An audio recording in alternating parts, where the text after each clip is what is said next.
Hello, my beautiful friends.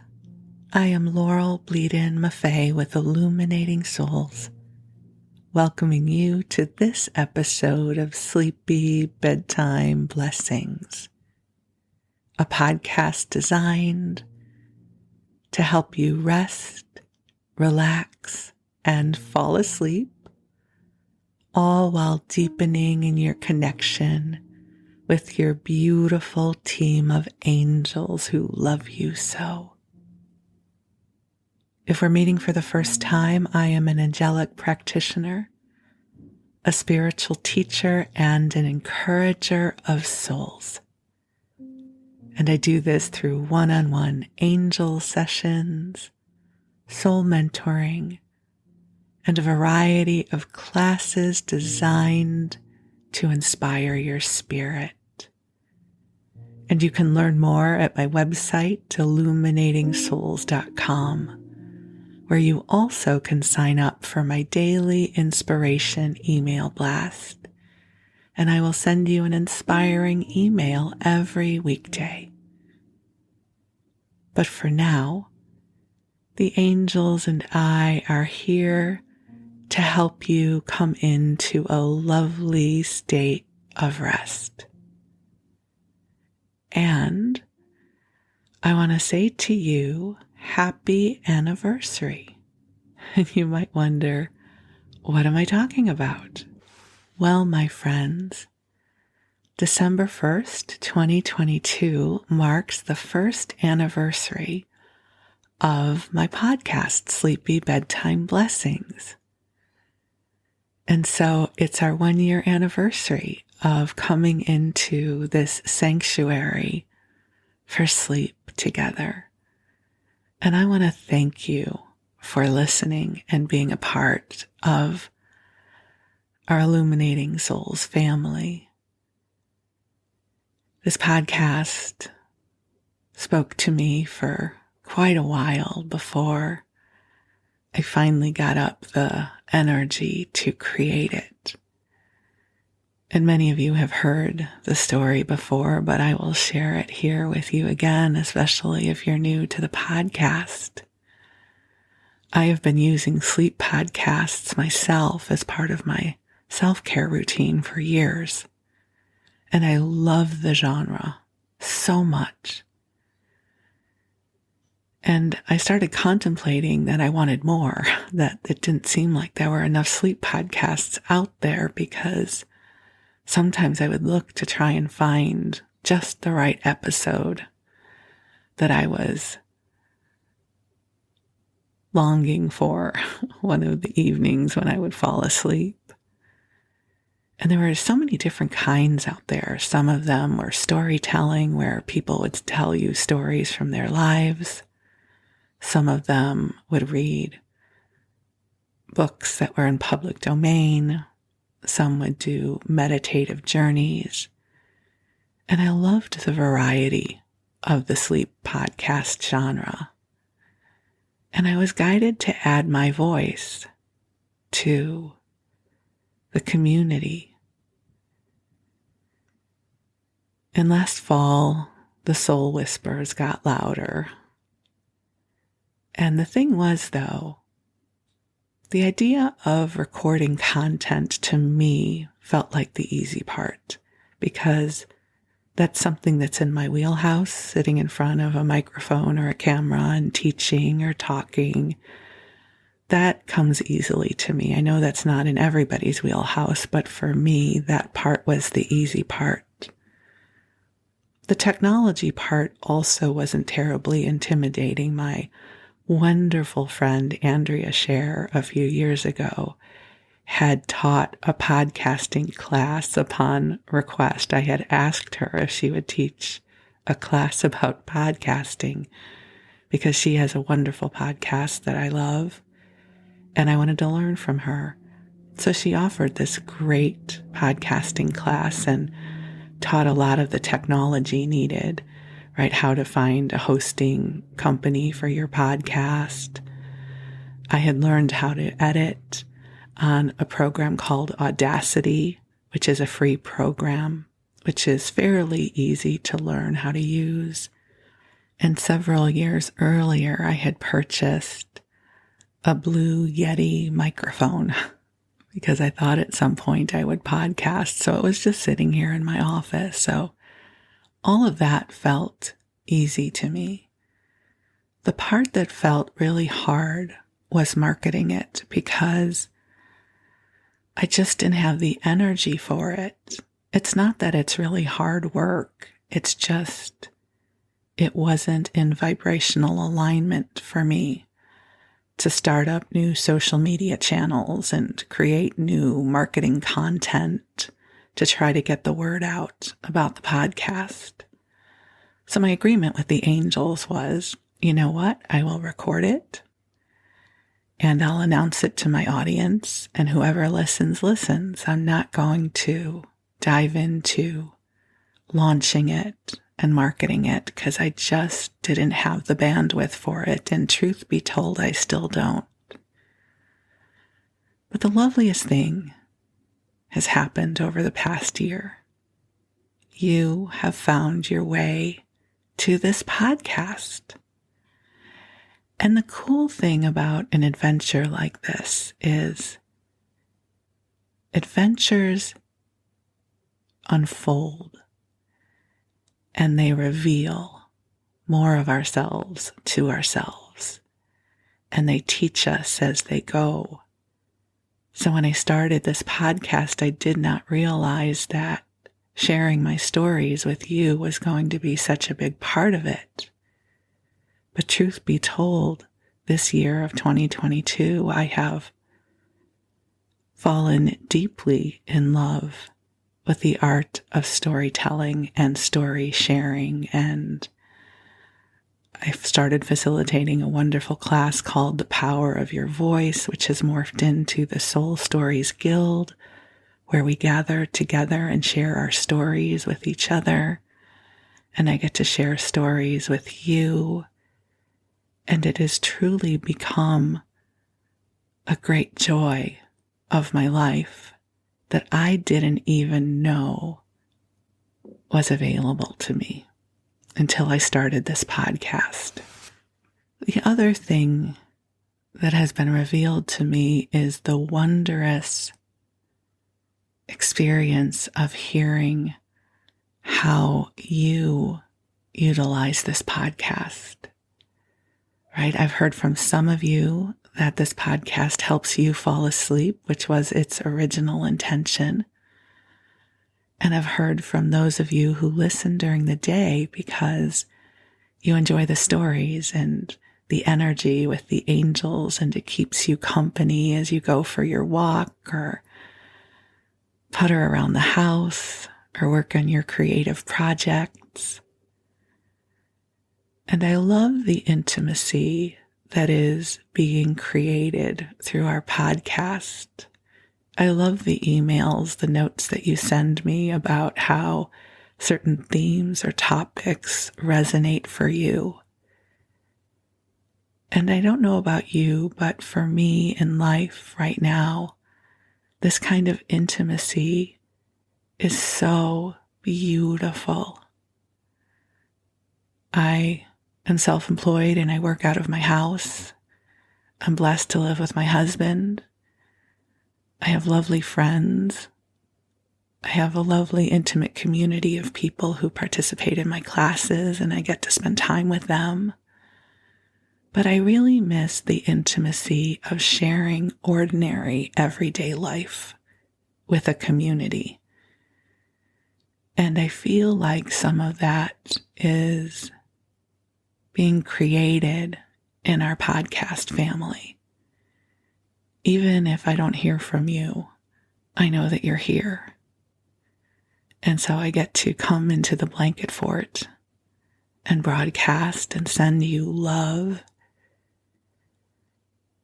And in the sending of this love and sharing whatever I share with you, I can feel the vibrational intimacy that we are cultivating together. So happy anniversary, my beautiful friend.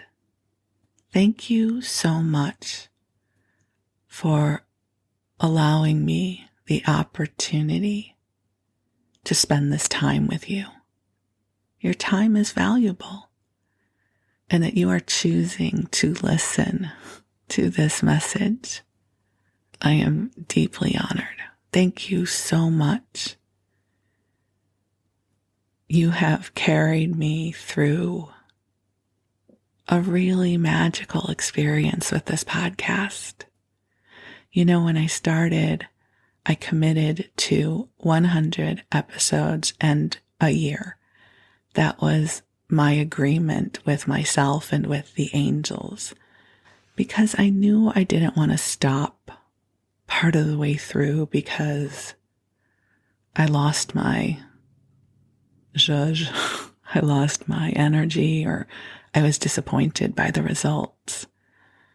I remember listening to an episode of the Sleep With Me podcast by Andrew Ackerman that he did several years ago. And he had shared that when he was starting his podcast, he had committed to doing it for 3 years. He heard somewhere that it could take up to 3 years for a podcast to find its audience. And he was doing 3 episodes a week. So I thought, well, I'll do 2 episodes a week and I'll commit to a year. And I don't commit to anything for that long. I am definitely spontaneous and I follow inspiration, but this just felt right. And I'm so glad I did. And I'm not going to stop. Don't worry. Just because I've hit my year mark doesn't mean that this is over. I think we're just getting started.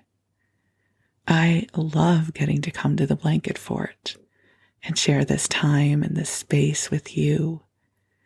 And I have more stories to share. I thought I would run out of stories by now. But they keep flowing. And I still love reading books to you. I love going through old magazines and cookbooks with you. It is such a joy to get to share with you. So as we celebrate together, I also want to encourage you that if there is a creative dream that has been whispering to you, to go for it. You have my support, and let it be easy. It doesn't have to be complicated.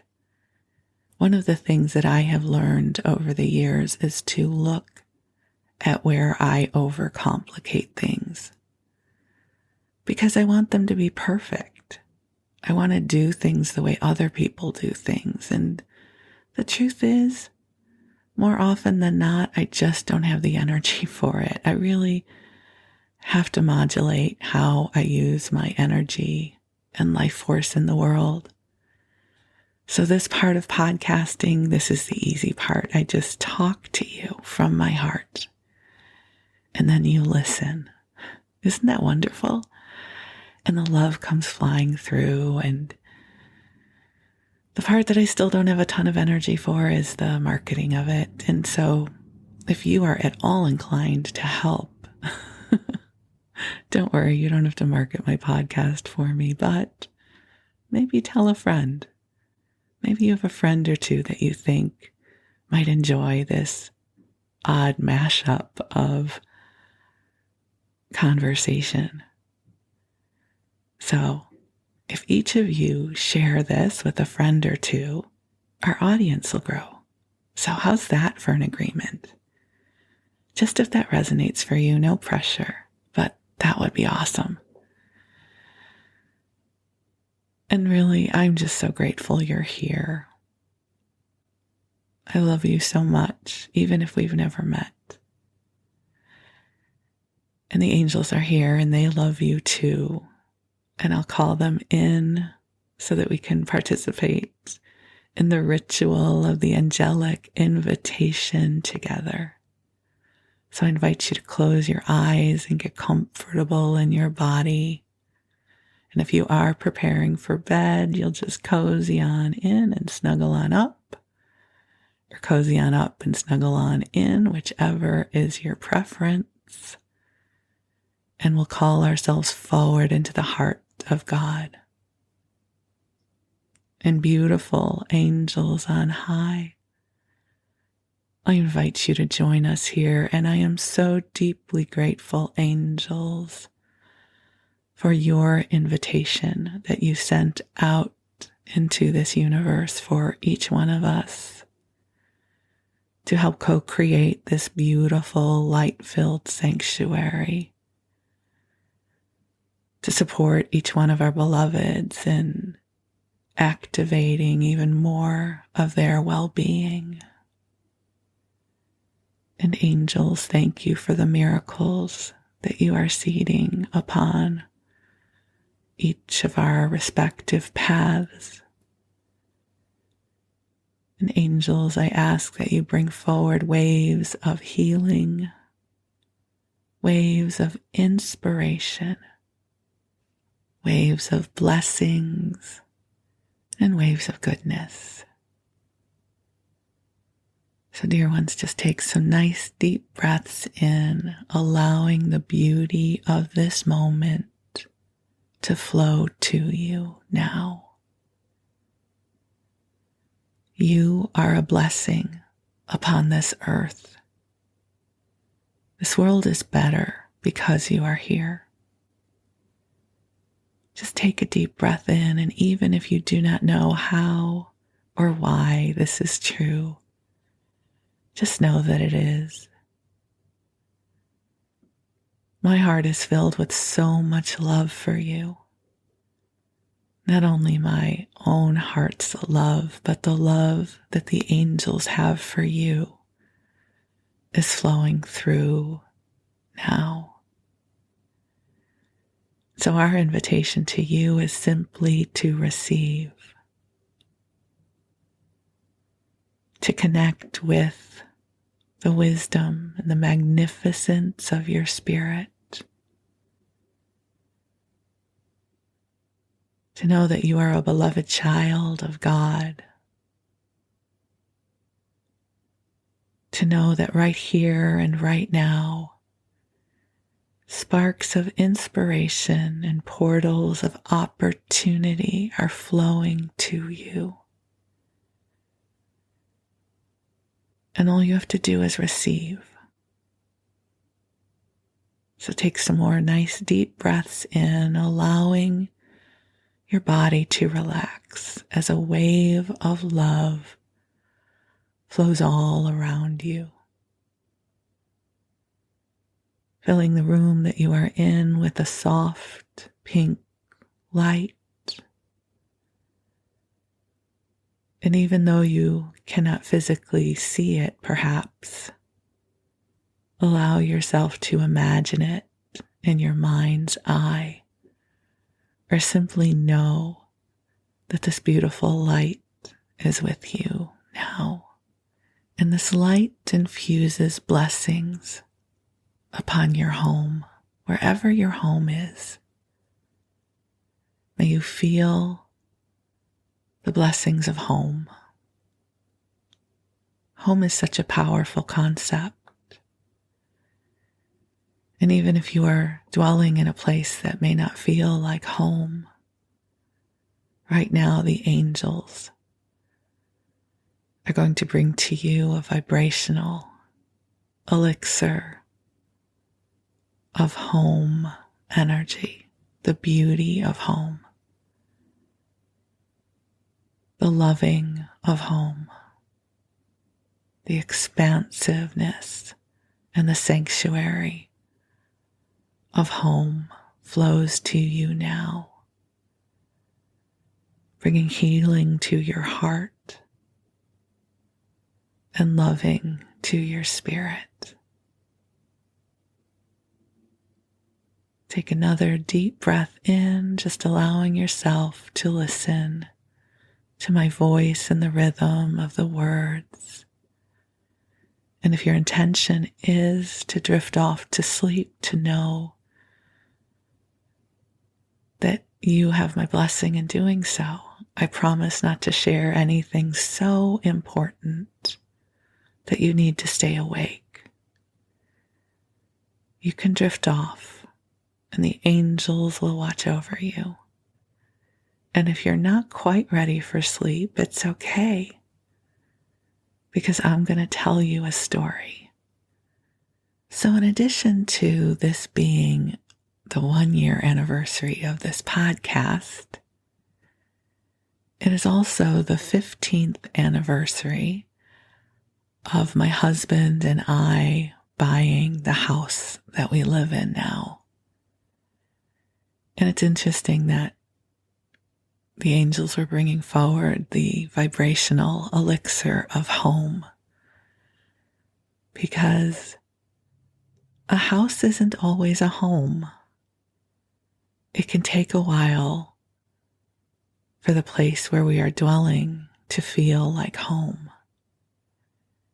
And so I thought I would share with you the story of our house and how we came here, and the journey of it ultimately becoming our home. And this story has a lot of twists and turns. I don't know that I will describe them all to you. There isn't enough time. But I wanted to share with you just a really sweet and funny snippet from the show, The Good Place. I don't know if you ever watched it. It was a brilliant show.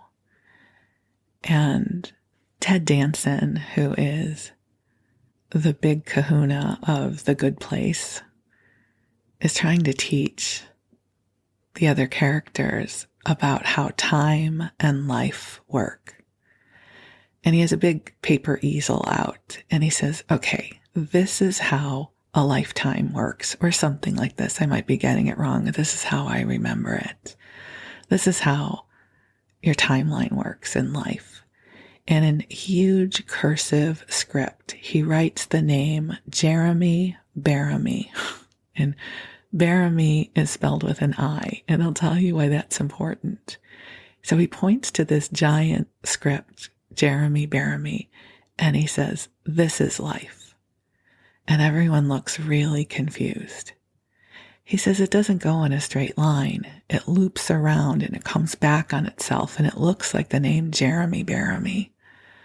And one of the characters asks, what's the dot over the I? And he goes, oh, that's Tuesday. It's a really funny snippet, and I actually think it is a genius way to describe life, because it is not a straight line. We loop around, we make a decision, we move forward, and then we take 4 steps back and something else is revealed. And I feel like that has really been the journey with this house and all that it represents in my life. So here is the story of our house, which is now, gratefully, our home. So when I met my husband, I was living in Los Angeles, and I loved my life in Los Angeles. I loved who I was as L.A. Laurel. I was very involved in the University of Santa Monica's community. I'd had a lot of friends.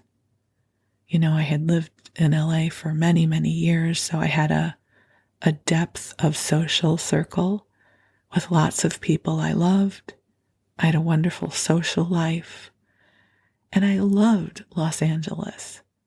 It's an amazing place to live in a city where so many of the best and brightest who have big dreams leave their respective hometowns to try to become an actor or a writer or a producer or whatever their dream is.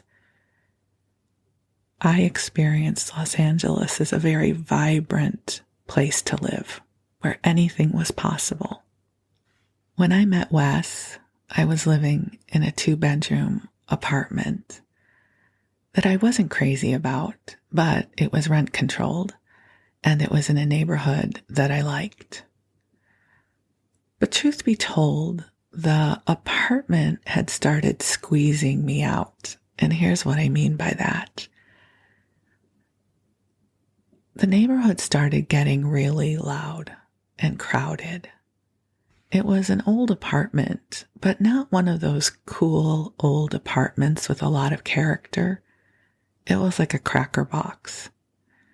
And it had these old louvered windows.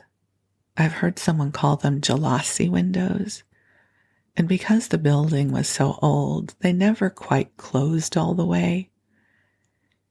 And the block that I lived on had a lot of other apartment buildings. And so I was forever hearing my neighbors, not only the neighbors of my apartment, but also the apartment building next door. And at some point, someone moved to the apartment upstairs from me, and we had opposite schedules. So they would be up at 2:30 in the morning, and they had dogs. So I would be trying to sleep, and I would hear their conversations and the thumpity thump upstairs. And so I don't want to make it sound like the place that I was living in Los Angeles was wonderful, but I loved my life in Los Angeles. But I had started to feel a little squeezed in where I was living. And yet I wasn't planning on moving anytime soon because it was a rent-controlled apartment, which they're not easy to come by. And I loved my neighborhood. And as I was calling forth my beloved, I had a plan. And my plan was he had to live on the west side of LA. That's where I lived. And I wasn't even willing to go to the valley to date someone. And if you know anything about Los Angeles traffic, you will understand why I decided that, because I would have spent most of my life in the car driving back and forth in traffic. So I wanted a West Side beloved. But God had other plans, and I met Wes, and that's a whole story for another day. But when I met Wes, I knew who he was. I knew he was my person. And he lived up here in the Napa area. And he had kids, and he had a job up here. And I loved him and still do. So the first few years of our relationship, I still lived in Los Angeles, and he still lived up here, and we flew back and forth on the weekends. It was very expensive, but it worked. He was able to be a part of my life in Los Angeles. He wound up attending the University of Santa Monica as well. He also became an angel therapy practitioner. So it allowed us to share a lot of community, a lot of heart, a lot of joy. So our connected life in Los Angeles was just lovely and filled with a lot of friends and connections. And when I would come up here to visit him, we would also have a great time. You know, we just loved being together. So in 2006 was when I launched Illuminating Souls, and my financial life had shifted a little bit. And somewhere in the fall of 2007, we started talking about looking for a house up here. I wasn't ever going to ask Wes to move to Los Angeles. It wasn't practical because his kids trump everything, right? We should live where his children are. And I was in complete alignment with that's the most important thing. And I'm so grateful that we have lived up here. And we also wanted to live close to his work, so he didn't have much of a commute. So I didn't really know neighborhoods up here the way I know Los Angeles, but we were working with a realtor. And this would have been the fall of 2007. And the thing to remember was the housing market had just started to decline. It wouldn't go through the big crash until the spring of 2008. But when we started looking in the fall of 2007, prices had already started to decline. We knew that we wanted an older house with character. So here's where the next really important part of the story comes in. I'm sorry, I'm laughing because this cracks me up. I had watched a lot of HGTV, and therefore I thought I would be really good at fixing up a house. I don't know what I was thinking because there is very little overlap between enjoying watching something on television and actually participating in the activity. Why that didn't occur to me, I have no idea. But I would watch these HGTV shows, and very attractive people who did not sweat a lot would take sledgehammers and knock down walls and then reframe them and put up wallboard and paint them in a half an hour show. And I was thinking, I could do that. Yeah, I'm crazy. I don't know why I thought that. And over the years, I had refinished like a little hope chest. And when I say refinished, it was unfinished to start with, so I didn't even have to strip it. I'd bought it at a furniture store. And then I painted it. I whitewashed it. And then I used some darker brown paint to kind of, antique it a little bit with a little bit of a gold zhuzh on the edge. And so, of course, I would be fantastic at fixing up a house. It's absurd when I say it out loud. It's like me watching Survivor thinking, oh yeah, I'd be great on that show. There's no overlap between my physical world capabilities and what I like watching on television, which of course makes perfect sense now. But way back, in the fall of 2007, I was under the illusion that I would be a good partner to Wes in fixing up a house. I can't even believe that that's what I thought. But, we live and learn, right? So we're looking at houses. And the truth was we bought as much house as we could afford, which wasn't a lot back then. The Bay Area is very expensive. And we wound up looking in one of the most affordable areas for our home because, again, we wanted to be close to his kids and to his work. So we started looking at houses, and all of them were fixers because that's what we could afford. And we wanted something with character, right?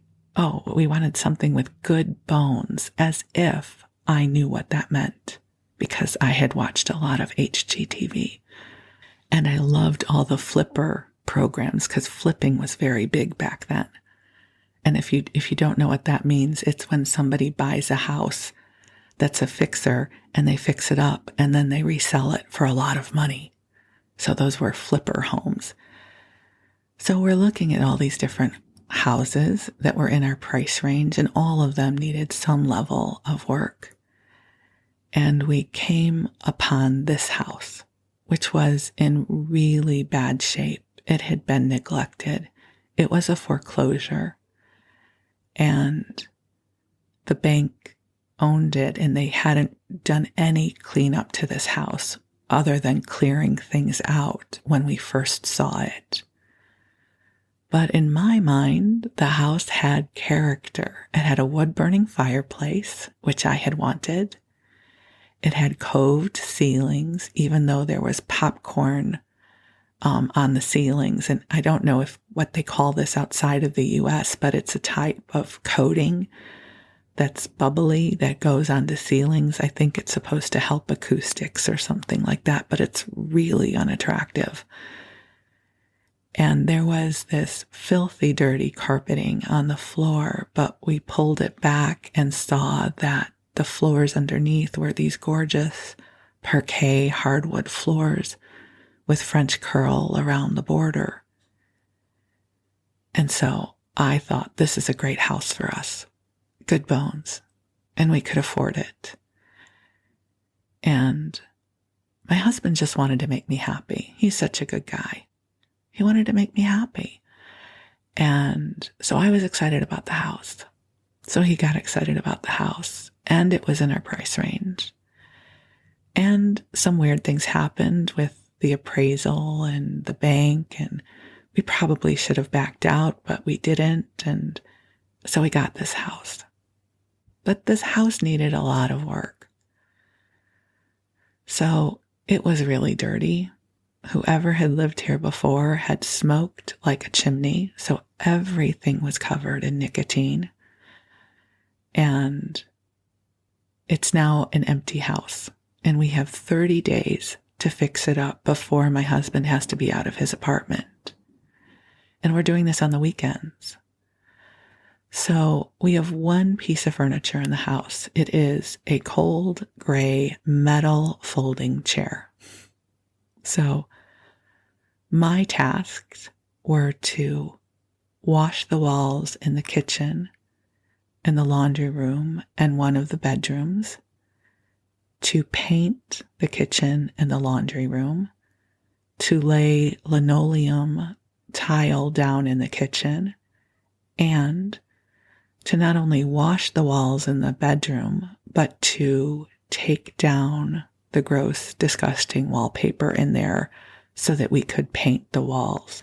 Well, you know, my pals on HGTV make this look so easy, completely disregarding the reality of my connection with manual labor. I don't like it, and I'm not good at it, and my body hurts, and I get crabby and overwhelmed.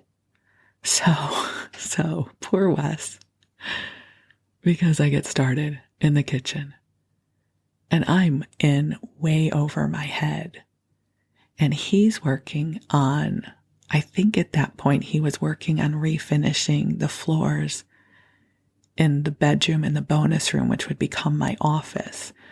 We only had enough money to pay a professional to refinish the hardwood floors in part of the house, and we had to do the other part of the house. You know, that's what it is working on a budget, right? We had enough money to clean stuff and paint and refinish some of the hardwood floors, but we would have to do the others. So I just remember working in the kitchen, feeling so overwhelmed, and I would sit on this little metal chair and cry. I would take a cry break. It was so dramatic. I was like, well, I got to get this done.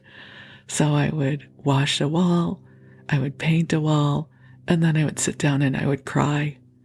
I was like, who thought this was a good idea? This was a terrible idea.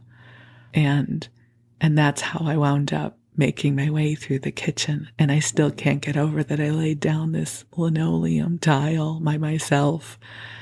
Just, again, I would take these cry breaks. I would just cry and sit on the one chair in our empty, cold shell of a house that smelled like an ashtray. And then when I had to try and go and get the wallpaper off, that was a total cry fest for me because it was so hard and it didn't want to come down. And I had to reach and I had to bend, and it wasn't like HGTV. Did you know that? Did you know that it is not as easy to fix a house as they make it look like on HGTV? There should be a warning, right? You know, in the side mirrors on our cars where it says objects may seem closer than they appear, or whatever it says. HGTV should come with a warning. This is not as easy as we're making it look. It's really, really hard. And because we had no furniture, it was December and it was cold, but not horribly cold. And we didn't really know what restaurants were around here because we were new to this city, even though we were still kind of close to where Wes worked. I didn't know my way around for sure. And there was this one restaurant where you could go get burritos, chicken burritos. And I would get us these huge chicken burritos, and we would sit outside on our stoop and eat our burritos for dinner.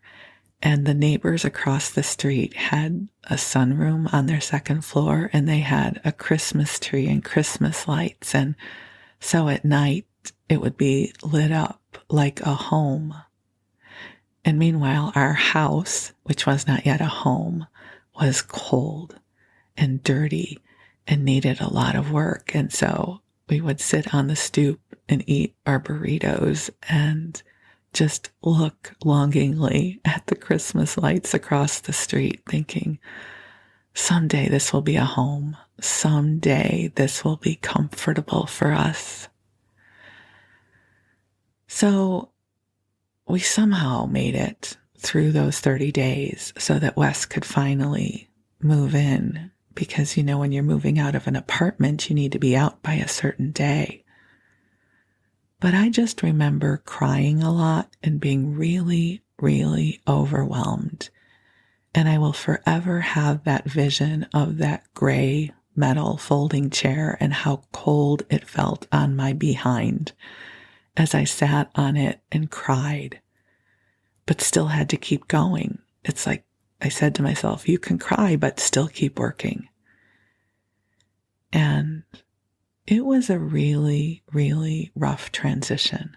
So even once we got the house somewhat together, it would be years before we had the financial resources to get everything fixed up the way we wanted it to be. We weren't in a position to rip everything out and upgrade it. It would have to be done little by little, which is how most people work, right? When you move into a home that's not brand new, everything the way you want it to be, most people do little by little, and that's what we wound up doing. The most that we really could do at the time was to refinish the floors and paint the walls. Like that we could do. So Wes moved into the house, and I was still living in Los Angeles at this point, but I got a roommate who took over the bulk of the apartment, and we kept a bedroom there because we were still going down to Los Angeles once a month to volunteer at USM, the University of Santa Monica. And I will tell you, I had the hardest time acclimating to life up here. I feel like it's important to share that with you because on the journey of co-creation, we always love to share our happy stories, right? Like I took a leap of faith and then the universe met me and it was awesome. Like we love those stories, right? But how about the times we take leaps of faith and we land in an experience that is like Jeremy Bearimy? My experience moving to our city into this home was definitely Jeremy Bearimy. What I discovered, again, that I hadn't really thought through was I loved my life in Los Angeles. I loved who I was. It was a huge part of my identity. There's a really interesting modality called human design, which I won't get into too much here, and I'm not the right person to teach about it, but it talks about how we have different archetypes, I will call them, energetic archetypes, and it's based on the time you were born and where you were born, so similar to astrology. And what I came to learn was that I am what is known as a projector. The archetype that I embody is a projector. And for those of you who do human design, please forgive my very pedestrian reflection on what a projector is. But projectors typically don't create using their own energy. They do best working with the energy of others. So for me, I thrive when I am in a beautiful heart-centered community, when I have friends, when I have a social structure, when I am with others who know who I am and who understand me and can hold a space for me, I thrive. And when I moved up here, I lost all of that. I mean, I still had connections But talking on the phone with someone is very different than participating in a vibrant community with them. So I moved up here, and the only person I really knew was Wes. And I discovered I didn't know who I was. I mean, I did. Maybe that sounds very dramatic. But I felt like I was not a vibrational match to the city that we moved to. It's nothing bad about this city. It is probably like most other towns and cities in the US, right? It is a lovely place and a not so lovely place, right? It's a mixed bag, a very diverse community. But I really missed the vitality of Los Angeles. I missed driving to the beach. I missed the grocery stores where I used to shop. I missed my friends. I missed being able to call up a friend spontaneously saying, hey, you want to meet up for a cup of coffee? And then meeting them, because I didn't have that here. So it was a really weird time. I still was very uncomfortable living up here. And I was very sad. I was really grieving my life in Los Angeles. And the truth is, so it's been 15 years, and I've never replicated the kind of social group that I had in LA. I have lovely friends up here, but because I work from home and I'm not involved in a physical community, like a school or an office, I've never really been able to replicate the depth of social support that I had in LA. And for many years, I would really fantasize about what my life would have been like had I stayed in Los Angeles. I would still be with Wes. It wasn't about not being with him. But I thought at times that I might try and go back and get an apartment or something down there so I could be down there part of the time. But an interesting thing happened. I wound up going back down there. I think it was around 2014 or 2015. And I was like a fish out of water.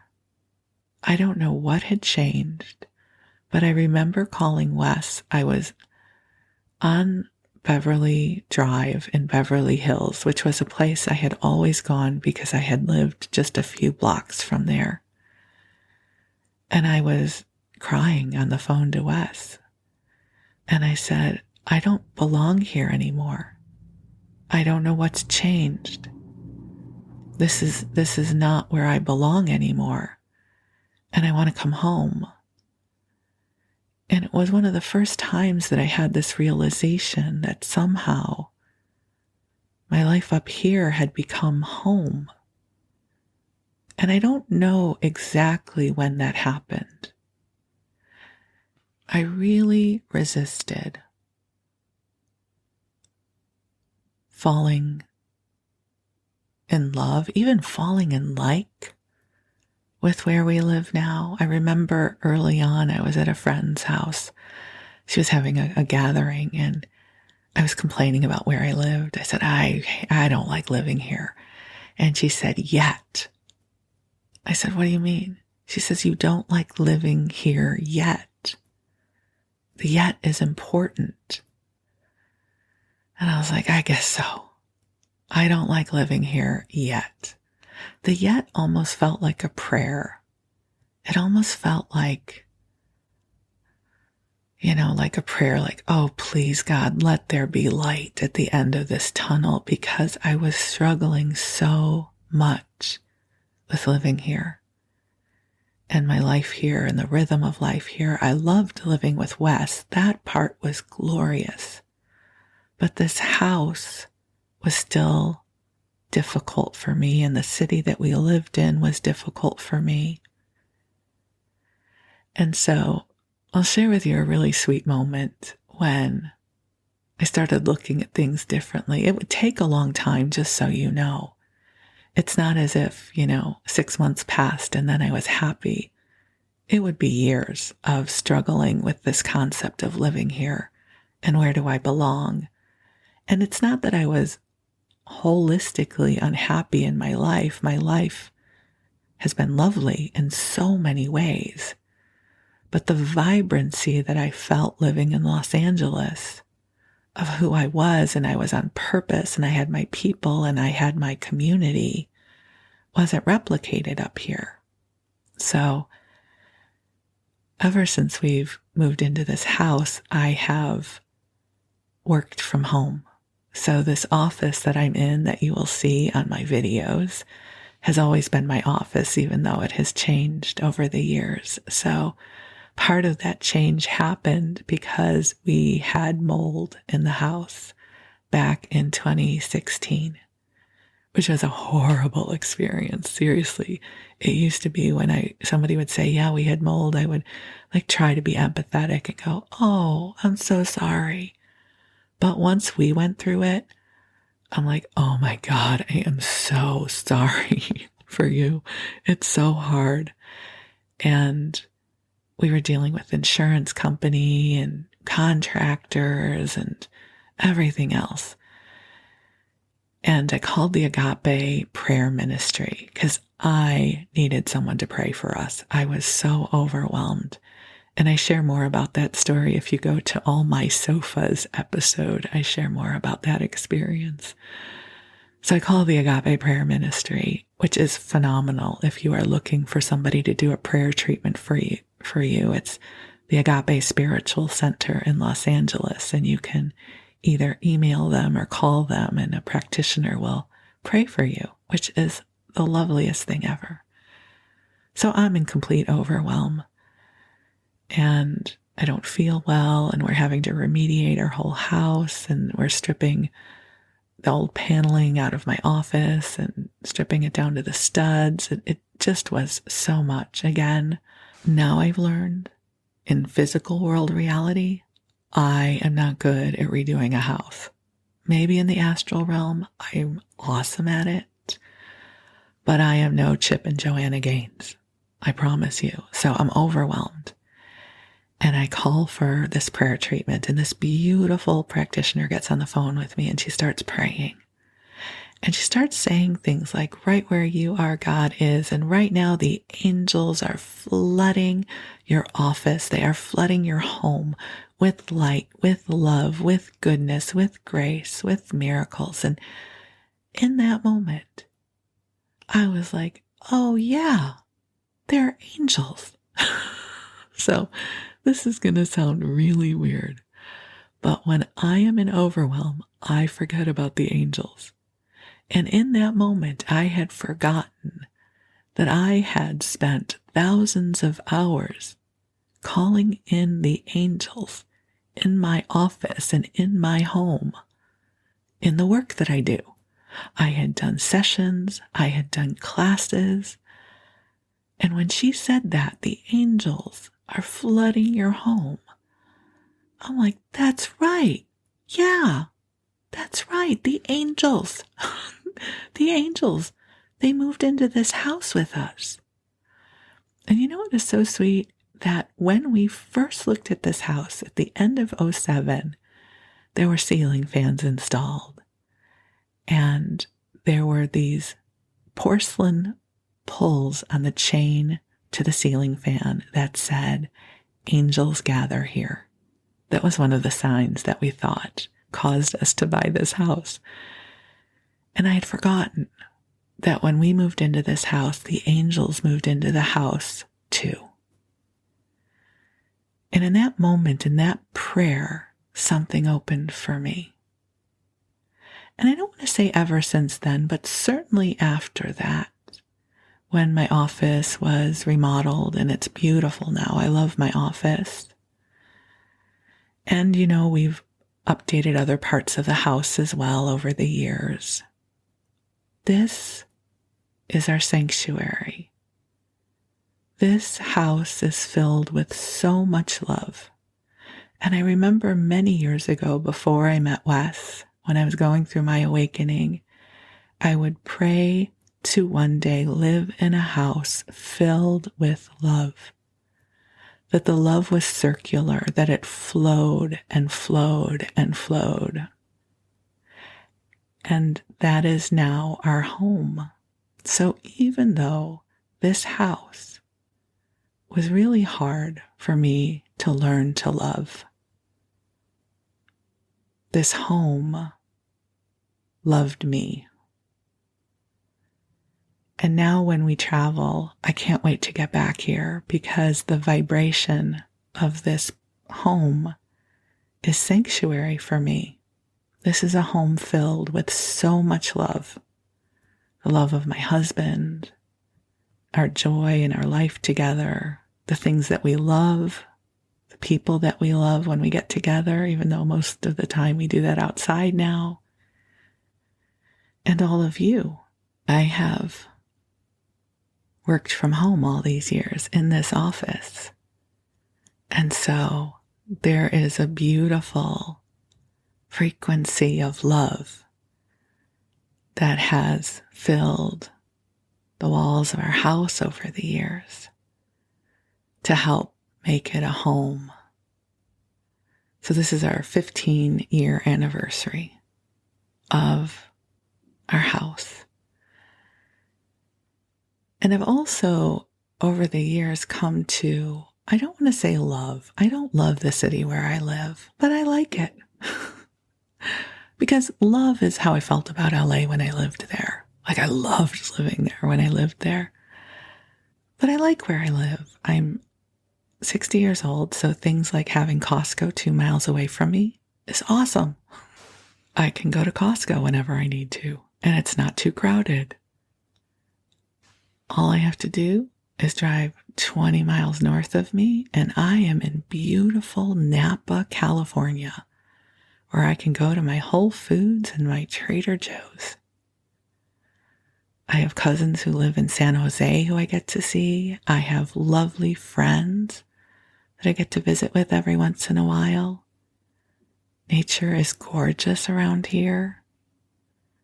We have lovely neighbors. I always think about how we lucked out on the block that we moved on to.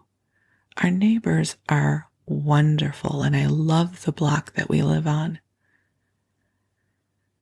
And so that is my Jeremy Baramy reflection on the journey that we have had with this house. It's filled with a lot of love. And I think at the end of the day, that has to be the most important thing. And over the years, we've been fortunate enough to fix it up. But I will never forget those cold, sad days in December of 2007 when I would sit on that metal folding chair and cry as I painted. And for the really hard years that would follow, as I felt really lost from the decision to move here. And who was I if I wasn't in my life in Los Angeles, as the projector?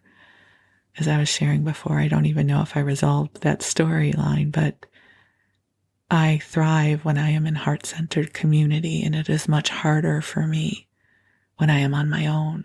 And even though I had Wes here, when I moved here, I was really on my own with Wes, but I did not have community, which I am somebody who thrives as a result of community.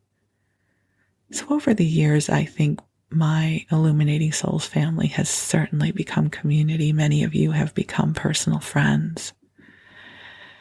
And my family and friends who live elsewhere, we stay in touch, and I'm so deeply grateful for you as well. But especially for those of you who knew me before I moved here, and you wonder what happened to me. That's what happened. I Jeremy Baramied it. I moved into a house that was hard to love. I moved to a city that did not feel like home. And I felt lost for quite a while. But I found my way. And here I am now, all these years later, in a life that feels lovely. And so, if you're feeling a bit lost with where you are right now, You might just be in one of the loops of the Jeremy Bearimy train, and you'll find your way. I did. I still do. Listen, I still feel lost from time to time. We all do. But if we just stay with it, somehow life meets us where we are. So I send you blessings of home, whatever that means to you. A home filled with love for you. I send you the essence of sanctuary where you feel supported and safe